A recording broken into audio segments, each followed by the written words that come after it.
Sziasztok! Ebben a részben egy vízcseppet fogunk elkészíteni, ami így néz neki.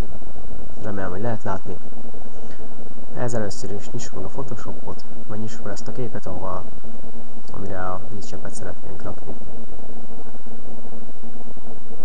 Kattintsunk az ellipszis alakú kijelölésre, majd jelöljük ki azt a területet, ahol a vízcseppet szeretnénk készíteni. Most nyomjunk Ctrl-J-t, majd Ctrl billentyű lenyomása mellett kattintsunk erre a réteg egyre balagérrel. Most azt nem lehetett érteni. Jó. Majd menjünk oda, hogy szűrő, torzítás és gömb. Itt a mérték az legyen 100%-os, illetve normál mód legyen kijelölve. Majd okézzük le.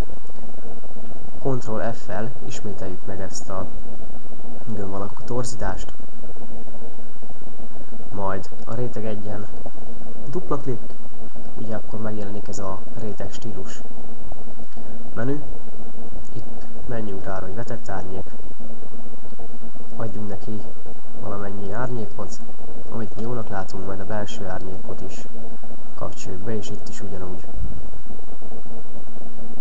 Hogyha ez kész, akkor Ctrl-D-vel szüntessük meg a kijelölést, majd a vízcseppben hozunk létre még egy ellipszis alakú kijelölést, és ugyanúgy, mint az elején nyomjunk egy Ctrl-J-t, és itt is ugye kattintsunk Ctrl balagérrel a rétegre, ugye ez most a réteg 2.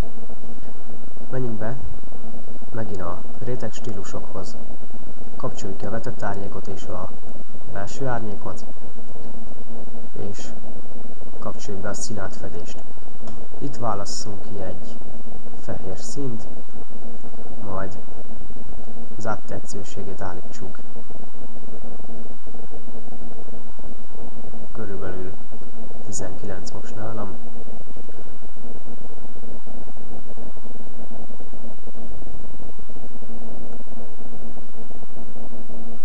Ez nem lett jó, szerintem kicsit halvány lett. Most egy utólag még ráállíthattunk.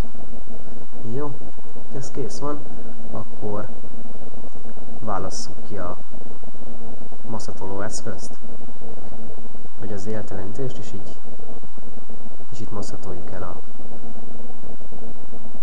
vízcseppünket.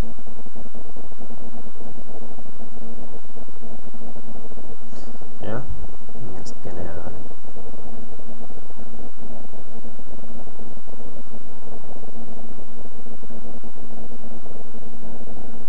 Hogyha kész vagyunk, akkor így néznek ki. Jó, hát most az enyém az elég csúnya lett, de az a lényeg, hogy megmutattam nektek, hogy hogy kell. Na, ezt szerettem volna nektek megmutatni.